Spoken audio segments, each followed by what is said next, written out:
Di pagi hari yang hangat pada tanggal 13 Januari tahun 2022, sekitar jam 8 waktu setempat, Lily Tokuhara mendatangi klinik akupuntur milik putranya yang berada di Jalan Waipahu Depot. John, putra Lily, tadi malam seharusnya mengambil makan malam yang sudah dia persiapkan, namun pria itu tidak muncul semalaman hingga pagi. Alhasil, Lily mendatangi klinik akupuntur John untuk memastikan kondisi putranya. Tiba di bangunan perawatan kesehatan tersebut, Lily melihat mobil Toyota Tacoma putih milik John terparkir di depan klinik. Namun karena pintu depan saat itu sedang dalam kondisi rusak, Lily berjalan memutar menuju pintu belakang. Satu-satunya akses keluar masuk klinik tersebut ternyata tidak terkunci. Lily mendorong daun pintu dan melangkah masuk. Namun ketika Lily sudah berada di depan pintu ruangan kerja John, wanita itu menjerit histeris karena mendapati putranya yang berusia 47 tahun tergeletak tak bergerak di atas genangan darahnya sendiri.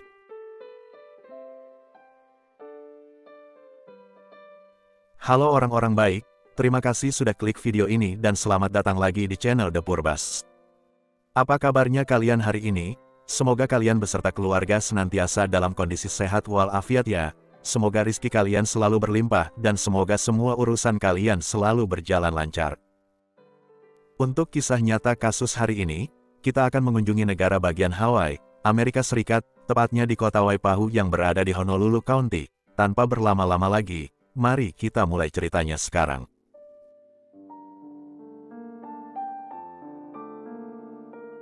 Hawaii adalah kawasan kepulauan yang mulai bergabung menjadi negara bagian ke-50 Amerika Serikat. Karena lokasinya yang berada di Oseania, Hawaii menjadi satu-satunya negara bagian yang terpisah dari daratan utama negara Amerika Serikat. Walaupun nama negara bagian ini diambil dari nama pulau utama dan terbesar, sejatinya ibu kota Hawaii, yaitu Honolulu, malah berada di Pulau Oahu yang ukurannya jauh lebih kecil. Nah, para tokoh dalam kisah kasus ini berasal dari kota Kailua dan kota Waipahu, yang berada di Honolulu County, Pulau Oahu, negara bagian Hawaii. Eric Thompson lahir pada tahun 1988 di Honolulu. Pada tahun 2004, Eric masuk ke Kalani High School yang berada di kota Waipahu, Honolulu County sebelah timur, di mana dia bertemu dengan gadis yang kemudian menjadi cinta pertamanya yang bernama Joyce. Eric dan Joyce menjalin kasih sejak mereka duduk di bangku kelas 1 SMA, hingga keduanya tamat SMA dan melanjutkan pendidikan di University of Hawaii. Tahun demi tahun berlalu, Eric dan Joyce pun lulus kuliah dan mulai bekerja, hingga tak terasa, hubungan cinta yang sudah dimulai sejak usia remaja, terus berlanjut sampai keduanya mendekati usia 30. Pada tanggal 14 Januari tahun 2014, bertepatan dengan hari jadian mereka yang ke-13 tahun, Eric dan Joyce mengucap janji sumpah setia dalam ikatan pernikahan yang suci. Pasangan pengantin ini kemudian memutuskan untuk membuka lembaran baru, pindah ke kota Kailua yang berjarak sekitar 30 menit perjalanan mobil, dan memulai bisnis konstruksi yang mengkhususkan jasa dalam pembuatan kamar mandi khusus bagi para lansia. Bisnis Eric bisa dibilang berjalan sangat mulus, di mana 2 tahun kemudian, Eric berhasil memboyong Joyce pindah ke rumah baru dengan nilai properti sebesar $2 juta, atau sekitar 31 miliar kalau dirupiahkan. Namun demikian, walaupun kehidupan mereka cukup stabil dalam segi finansial, memasuki tahun ketiga pernikahan, mereka tak kunjung dikaruniai keturunan. Eric dan Joyce sudah pacaran sejak tahun 2004, pada tahun 2017 mereka menikah, dan sekarang sudah tahun 2019. Artinya, mereka sudah 15 tahun bersama. Eric dan Joyce sudah tidak sabar ingin memiliki momongan, tapi harapan mereka memudar, manakala pemeriksaan kesehatan keduanya mengungkap hasil, Eric tidak subur secara reproduksi. Dokter menjelaskan walaupun kemungkinannya kecil, Eric dan Joyce masih ada kesempatan untuk memiliki keturunan. Namun masalah kedua pun muncul. Selain tidak subur, Eric juga mengalami kondisi nyeri punggung dan pinggang. Kondisi ini pada akhirnya membuat aktivitas intim pasangan ini jadi terganggu. Sebagai suami, Eric tidak bisa tampil prima di atas ranjang. Perlahan-lahan, Eric dan Joyce mencoba untuk menerima kenyataan. Kalaupun memang mereka tidak ditakdirkan untuk memiliki anak kandung, suami istri ini berencana untuk mengadopsi anak dari panti asuhan kalau sampai tahun depan Joyce masih belum hamil. Hingga suatu hari, ada pasangan lansia yang menjadi kliennya, menyarankan Eric agar berobat ke klinik akupuntur John Tokuhara yang berada di kota Waipahu. Menurut pasangan lansia ini, banyak pasien yang sudah berhasil disembuhkan oleh pria itu. Dengan harapan yang besar, Eric dan Joyce pun pergi ke klinik akupuntur milik John Tokuhara. Singkatnya, mereka menjalani sesi konsultasi dan Eric direkomendasikan untuk menjalani terapi guna mengatasi masalah kesuburan sekaligus masalah sakit punggung dan pinggangnya.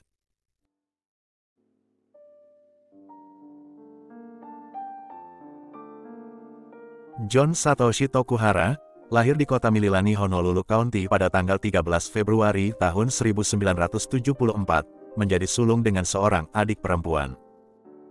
John dan sisi adiknya lahir dan tumbuh besar di kota tersebut, hingga kemudian, setelah John meraih gelar master di bidang pengobatan tradisional Cina, pria ini membawa ibu dan adiknya pindah ke kota Waipahu, di mana John selanjutnya membuka klinik akupuntur dan perawatan kesehatan alternatif Cina.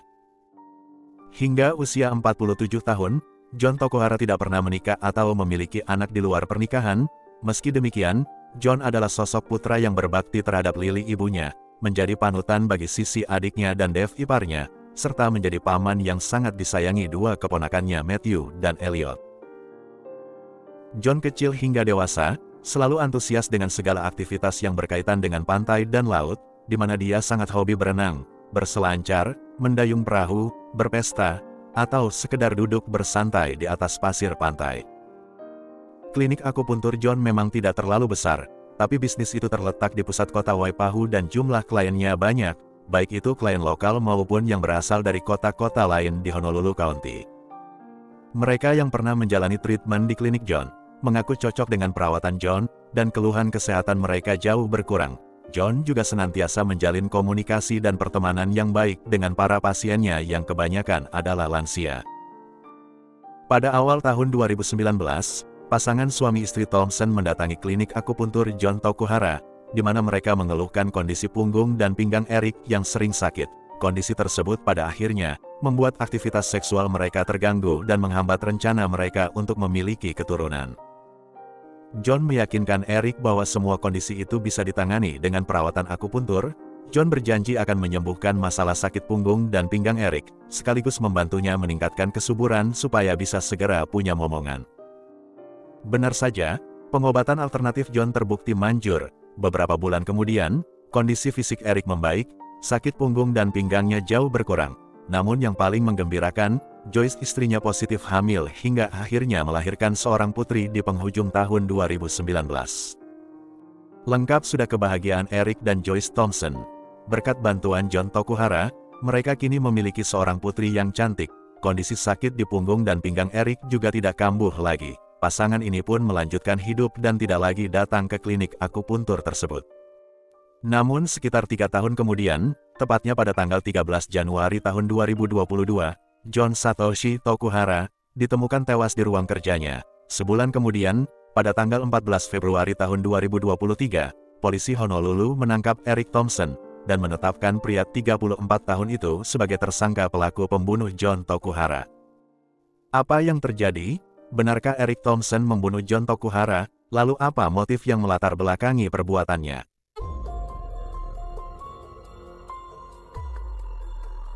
Pagi hari di tanggal 13 Januari tahun 2022, polisi Honolulu County menerima panggilan telepon darurat dari Lily Tokuhara yang melaporkan bahwa putranya, John Tokuhara, tewas dibunuh seseorang di dalam ruang kerja klinik akupunturnya yang berada di Waipahu Depot Street. Polisi dan ambulans dikirim ke TKP. John dinyatakan sudah meninggal dan dievakuasi ke rumah sakit untuk menjalani otopsi. Sementara detektif dan tim forensik mengamankan TKP untuk mengumpulkan petunjuk serta barang bukti. John Tokuhara sebelumnya ditemukan tergeletak di lantai, di atas genangan darahnya sendiri dengan 3 luka tembak di bagian wajah. Di sekitar tubuh John, polisi menemukan 3 selongsong peluru dari jenis senjata api long rifle kaliber 22. Sudah bisa dipastikan bahwa tembakan itulah yang menjadi penyebab kematiannya. Sementara untuk mengetahui motif dari pembunuhan John Tokuhara, masih perlu dilakukan penyelidikan lebih lanjut. Menurut Lily ibu John, komunikasi terakhir mereka adalah di hari kemarin pada jam 6 sore, di mana Lily menelpon dan memberitahu putranya itu agar mengambil makan malam yang sudah dia siapkan. Namun seperti yang sudah disebutkan di awal, John tidak pernah muncul, hingga kemudian, Lily menemukannya sudah tak bernyawa di dalam ruang kerjanya. Asumsi awal, pembunuhan John bukan bermotif perampokan atau penyerangan acak dan spontan. Karena 3 kali tembakan di bagian wajah, menunjukkan bahwa siapapun pelakunya, pasti memiliki dendam kesumat terhadap korban. Selain itu, di atas meja kerja John, ada uang tunai dalam bentuk pecahan uang kertas senilai $4.000, atau sekitar 60 juta kalau dirupiahkan. Seorang perampok tidak mungkin melewatkan uang itu dan meninggalkan TKP begitu saja.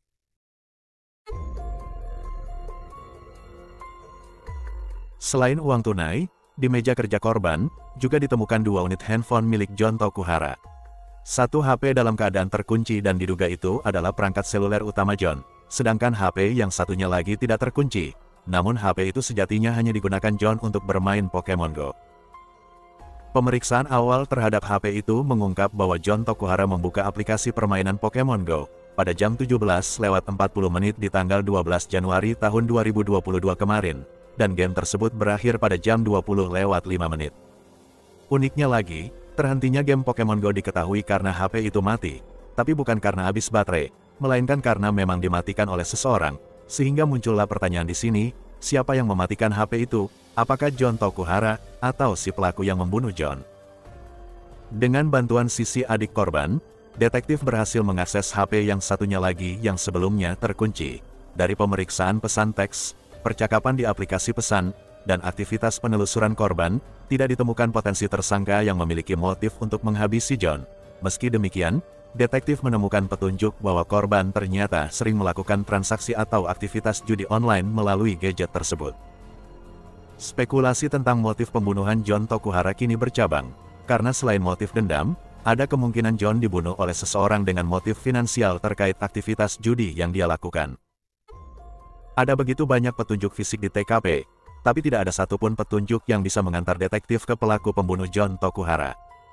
Wawancara kepada keluarga dan teman-teman John juga tidak membuahkan nama potensi pelaku yang mungkin memiliki motif untuk membunuh John. Pria lajang 47 tahun itu dikenal sangat baik, ramah, hangat bersahabat, bahkan John diketahui sering memberikan beasiswa bagi pelajar yang kurang mampu. Detektif selanjutnya beralih ke rekaman kamera CCTV yang terpasang di beberapa titik di sekitar klinik akupuntur John Tokuhara, dan didapatilah hasil sebagai berikut. Pada sore hari menjelang malam di tanggal 12 Januari tahun 2022, jam 6 petang lewat 15 menit, seorang pria misterius terekam berjalan menuju klinik akupuntur John Tokuhara. Karena jarak kamera dan pria misterius itu cukup jauh, tidak bisa didapat gambaran yang jelas dari orang tersebut. Apalagi, dia terlihat menggunakan topi lebar, memakai semacam masker penutup wajah dan kacamata berwarna gelap, serta salah satu tangannya menenteng kantong belanjaan berbahan kertas karton. Pria misterius ini kemudian terlihat lagi meninggalkan klinik akupuntur John, 48 detik kemudian, masih dengan penampilan yang sama, lengkap dengan kantong belanjaan berbahan kertas karton. Kuat diduga bahwa pria misterius ini adalah pembunuh John Tokuhara, karena setelah dia meninggalkan klinik, tidak ada lagi orang lain yang datang ke klinik hingga besok pagi. Yang mana pagi itu, Lily Tokuhara datang dan menemukan putranya sudah tewas. Namun mengingat durasi waktu kemunculannya, mungkinkah pria itu sempat untuk membunuh John dalam waktu hanya 48 detik? Detektif selanjutnya melakukan pengamatan rekaman kamera pemantau dengan area yang lebih luas dan radius yang lebih besar, di mana kemudian didapati bahwa si pria misterius itu terekam turun dari mobil berwarna putih. Lagi-lagi, kualitas rekaman CCTV tidak terlalu jelas. Detektif tidak bisa memperoleh nomor plat kendaraan tersebut, tapi dari bentuknya, detektif yakin bahwa itu adalah mobil Chevrolet Silverado keluaran tahun 2014 hingga tahun 2016. Dari database kepolisian, didapati bahwa ada 53 mobil jenis itu terdaftar di Honolulu County. Berbekal data ini, detektif mendatangi satu persatu pemilik mobil dan menanyakan keberadaan mobil serta alibi mereka. Pada sore hari di tanggal 12 Januari tahun 2022, dari 53 daftar nama, 52 pemilik mobil Chevrolet Silverado tersebut bisa memberikan alibi yang kuat dan terkonfirmasi. Namun satu orang terakhir tidak bisa memverifikasi alibinya, dia adalah Eric Thompson, salah satu pasien klinik akupuntur John Tokuhara 3 tahun yang lalu.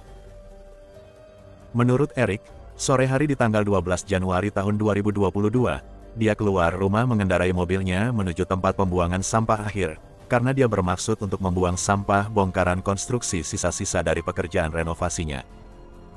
Malam harinya, Eric mengaku bahwa dia pergi ke apotik dan membeli beberapa jenis obat, namun saat itu, dia melakukan transaksi secara tunai, jadi Eric tidak bisa membuktikan alibinya. Detektif kemudian menanyai petugas yang berjaga di tempat pembuangan sampah. Didapati info bahwa orang yang bertugas menjaga tempat pembuangan itu mengaku tidak melihat kemunculan mobil Chevrolet Silverado berwarna putih. Selain itu, menurut si penjaga ini, bongkaran dari sisa pekerjaan konstruksi semacam batu bata tidak diperbolehkan untuk dibuang di sana. Satu poin yang memberatkan Eric Thompson, dia tidak bisa memberikan alibi yang bisa diverifikasi. Selanjutnya menurut Eric, dia terakhir mendatangi klinik John Tokuhara pada tahun 2019, setelah itu dia tidak pernah lagi datang ke klinik tersebut, dan sama sekali tidak ada komunikasi dalam bentuk apapun dengan John Tokuhara. Berdasarkan info ini, detektif meminta data dari perusahaan provider telepon seluler John Tokuhara. Didapatilah bahwa memang tidak ada komunikasi antara John dan Eric sejak tahun 2019, tapi ternyata, ada ribuan pesan antara John Tokuhara dengan Joyce, istri Eric Thompson. Terungkaplah bahwa antara John dan Joyce ada hubungan gelap yang berlangsung sejak tahun 2019 dan berakhir pada bulan Mei tahun 2021, 7 bulan sebelum pembunuhan John Tokuhara di bulan Januari tahun 2022. Ada 5.600 komunikasi pesan antara John dan Joyce. Ada yang berbentuk pesan teks mesra, dan ada banyak foto serta video syur yang mereka kirim satu sama lain. Terungkaplah bahwa Joyce telah mengkhianati Eric, dan berdasarkan temuan fakta ini, Eric jadi makin dicurigai sebagai orang yang memiliki motif untuk balas dendam dan membunuh John. Pada tanggal 14 Februari tahun 2022, Eric Thompson ditangkap dan ditetapkan sebagai tersangka dalam kasus kematian John Tokuhara.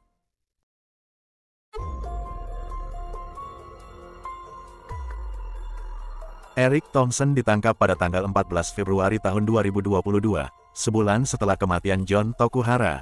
Namun di hari yang sama, karena kurangnya bukti yang memberatkan Eric, hakim mengabulkan permohonan penasehat hukumnya.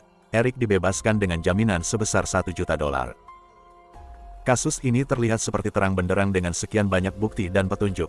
Namun rupanya, kepolisian Honolulu dan jaksa menemui banyak kesulitan, bahkan nyaris mustahil, untuk dapat membuktikan bahwa Eric benar-benar pembunuh John Tokuhara. Dalam persidangan yang digelar pada bulan Juli tahun 2023, jaksa menghadirkan sejumlah barang bukti dan petunjuk yang menguatkan motif bahwa Eric memiliki sakit hati dan dendam terhadap korban. Semua bukti dan petunjuk itu bersifat tidak langsung, karena investigasi polisi dan jaksa tidak bisa membuktikan bahwa Eric Thompson berada di TKP pada kisaran waktu di mana John Tokuhara dibunuh.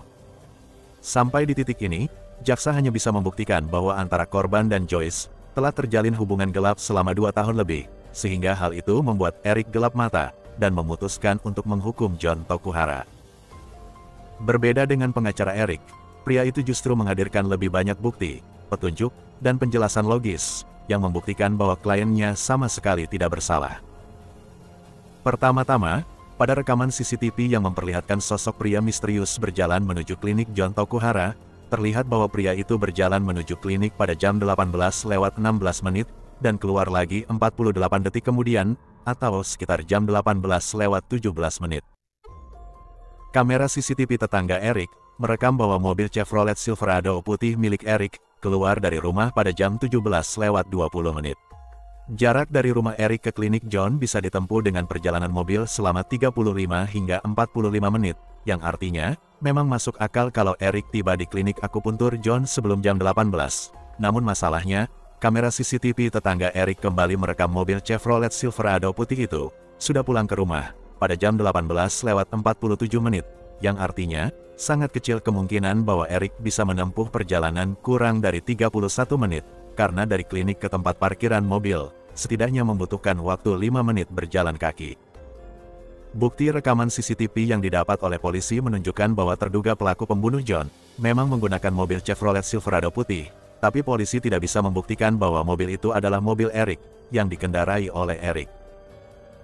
Masih terkait mobil, pada rekaman CCTV tetangga, mobil Chevrolet Silverado putih milik Eric terlihat memiliki semacam muatan di bagian bak belakang, sedangkan pada rekaman CCTV di dekat klinik, bak mobil tersebut terlihat kosong. Mengenai alibi Eric di sore itu yang tidak bisa diverifikasi, pengacara pembela memanggil Rocky Javier ke kursi saksi. Rocky adalah penjaga tempat pembuangan sampah, yang sebelumnya memberikan keterangan pada polisi, bahwa dia tidak melihat kehadiran Chevrolet Silverado putih di lokasi pembuangan sampah. Namun ketika pengacara pembela bertanya, Apakah Rocky pasti melihat setiap kendaraan yang keluar masuk ke tempat pembuangan sampah itu? Rocky terdiam sesaat, lalu menjawab, karena kesibukan kerjanya, mungkin saja ada kendaraan yang tidak terpantau olehnya. Selanjutnya, pengacara pembela menghadirkan barang bukti lain yang sengaja dihindari oleh jaksa. Jadi sosok pria misterius yang diduga adalah pembunuh John Tokuhara, sempat terlihat tidak memakai topinya, ketika menyeberangi jalan saat dia meninggalkan TKP. Hasil penelusuran mengungkap bahwa topi itu rupanya terjatuh. 10 menit kemudian, seorang tunawisma memungut dan memakainya. Keberadaan si tunawisma dan topi itu terus dilacak, yang ternyata, tunawisma tersebut mampir ke rumah singgah. Pada topi tersebut, ditemukan ada 2 sampel rambut.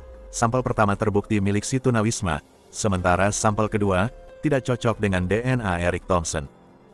Seorang ahli juga dipanggil untuk menjelaskan, apakah profil pria misterius itu cocok dengan fisik dan gerak-gerik Eric. Hasilnya, ahli itu menyatakan bahwa bentuk tubuh, cara berjalan dan gestur tubuh terduga pelaku, tidak cocok dengan Eric Thompson. Pengacara Eric selanjutnya mempertanyakan spekulasi jaksa penuntut yang mengklaim bahwa Eric memiliki motif kuat untuk membunuh John Tokuhara. Menurut si pengacara ini, histori pesan teks dan video intim antara Joyce dan John memang membuktikan bahwa di antara keduanya pernah terjalin hubungan gelap. Namun semua itu tidak membuktikan bahwa Eric telah membunuh John Tokuhara. Lagi pula, berdasarkan data tersebut, Joyce diketahui telah mengakhiri hubungan mereka di bulan Mei tahun 2021. Dari bulan Mei hingga bulan Juli tahun 2021, John berusaha untuk meyakinkan Joyce untuk menceraikan Eric. Namun dalam pesan teks terakhirnya, Joyce menegaskan bahwa dia sudah tidak bisa lagi melanjutkan hubungan mereka.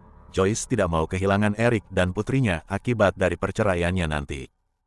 Setelah bulan Juli tahun 2021, sudah tidak ada lagi korespondensi antara Joyce dan John. Jadi untuk alasan apa Eric membunuh John?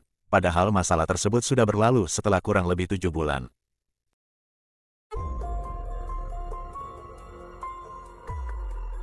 Pengacara pembela Eric Thompson juga menghadirkan 2 saksi penting dalam persidangan kasus ini, 2 orang pria yang bernama John DeMarco dan Daryl Fujita. Sebelum mengenal Joyce di tahun 2019, John Tokuhara ternyata pernah menjalin hubungan gelap bersama istri dari 2 pria itu, yang berakibat pada hancurnya pernikahan mereka dan berakhir pada perceraian. John DeMarco dan Daryl Fujita memberikan pernyataan yang kurang lebih sama. Walaupun memang faktanya John Tokuhara menjadi pengganggu rumah tangga mereka, tapi pihak yang bersalah sejatinya adalah istri-istri mereka. Jadi John DeMarco dan Daryl Fujita memutuskan untuk move on dan tidak ingin melakukan tindakan apa-apa terhadap John Tokuhara. Alasan pengacara Eric menghadirkan 2 saksi itu bukan bermaksud untuk menjelek-jelekkan korban, namun kesaksian tersebut mengungkap fakta bahwa John Tokuhara memiliki reputasi sebagai pengganggu istri orang. Memang ada 5.600 bukti histori percakapan teks, foto dan video antara John dan Joyce, tapi ternyata ada 2.300 histori serupa antara John dan wanita-wanita lain yang semuanya adalah kekasih atau istri pria lain. Selain John DeMarco, Daryl Fujita, dan Eric Thompson, bisa jadi ada orang lain yang sakit hati karena hubungan cintanya, atau pernikahannya, dirusak oleh John Tokuhara. Saat dilakukan penggeledahan di rumah Eric dan Joyce, polisi berhasil menyita 12 senjata api yang resmi terdaftar, juga 2 senjata api yang ilegal. Namun semua senjata tersebut, tidak ada yang cocok dengan selongsong peluru yang ditemukan di TKP. Selain tidak mampu membuktikan kehadiran Eric di TKP, jaksa juga tidak bisa menghadirkan senjata yang digunakan oleh pelaku pembunuh John Tokuhara. Pengacara pembela menuding kepolisian Honolulu dan jaksa penuntut telah gagal menghadirkan bukti yang kuat dan bersifat langsung. Alih-alih melakukan investigasi lebih menyeluruh dan menggali potensi tersangka lain, mereka memaksakan bukti tidak langsung dan mendudukkan Eric Thompson di kursi tersangka. Selain motif asmara, John Tokuhara juga diduga terlibat dalam aktivitas judi ilegal, dan fakta itu tidak diinvestigasi lebih lanjut oleh detektif kepolisian Honolulu. Jaksa penuntut sempat menghadirkan bukti tambahan, bahwa pada bulan Desember tahun 2021, 2 minggu sebelum John Tokuhara dibunuh, Eric memaksa Joyce untuk menandatangani surat perjanjian pasca pernikahan, yang isinya menyatakan bahwa apabila di kemudian hari Joyce selingkuh lagi, maka dia akan kehilangan hak asuh atas putri mereka, dan kehilangan hak atas semua harta bersama. Lagi-lagi argumen ini bisa dibantah dengan mudah oleh pengacara Eric, yang menyebut bahwa perjanjian pasca pernikahan antara kliennya dan Joyce, tidak ada sangkut paut dengan pembunuhan John Tokuhara. Sekali lagi, Hubungan antara Joyce dan John sudah berakhir di bulan Mei tahun 2021, 7 bulan sebelum surat perjanjian itu dibuat. Eric kemudian memberikan keterangan bahwa pembuatan surat perjanjian itu justru adalah inisiasi dari istrinya, yang ingin membuktikan bahwa dia benar-benar menyesal atas perbuatannya dulu, dan berjanji bahwa semua itu tidak akan terjadi lagi. Kalian mungkin bertanya-tanya, di mana Joyce dan mengapa dia tidak didudukkan di kursi saksi. Jadi undang-undang di negara bagian Hawaii, memberikan hak bagi pasangan dari tersangka untuk menjadi saksi, atau menolak menjadi saksi. Joyce selalu ada di kursi pengunjung sidang dan mendampingi Eric suaminya di setiap persidangan. Hingga sidang keputusan pun digelar, 9 anggota juri menyatakan bahwa Eric Thompson bersalah, sementara 3 anggota juri lainnya menyatakan Eric Thompson tidak bersalah. Hasil yang tidak bulat sepakat ini, membuat hakim tidak bisa menjatuhkan vonis kepada Eric Thompson. Alhasil, sidang itu pun dibatalkan, dan akan dijadwalkan ulang. Lebih lanjut, hakim menginstruksikan kepolisian Honolulu dan jaksa penuntut, agar melakukan investigasi ulang dan menghadirkan bukti langsung yang kuat. Eric Thompson masih berstatus bebas dengan jaminan. Persidangan ulang yang dijadwalkan digelar pada bulan Oktober tahun 2023. Nyatanya hingga sekarang belum terlaksana, dan sampai video ini saya buat, belum ada informasi terbaru terkait kasus dan status hukum Eric Thompson yang sekarang.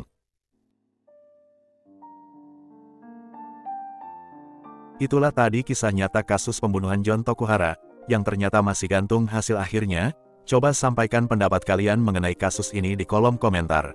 Apakah kalian setuju dengan 9 juri yang menyatakan Eric bersalah? Atau kalian lebih setuju dengan 3 juri yang menyatakan Eric tidak bersalah? Terima kasih sudah menonton video ini hingga selesai. Jaga kesehatan selalu, dan sampai jumpa lagi di kisah nyata kasus kriminal berikutnya, dari channel The Purbas.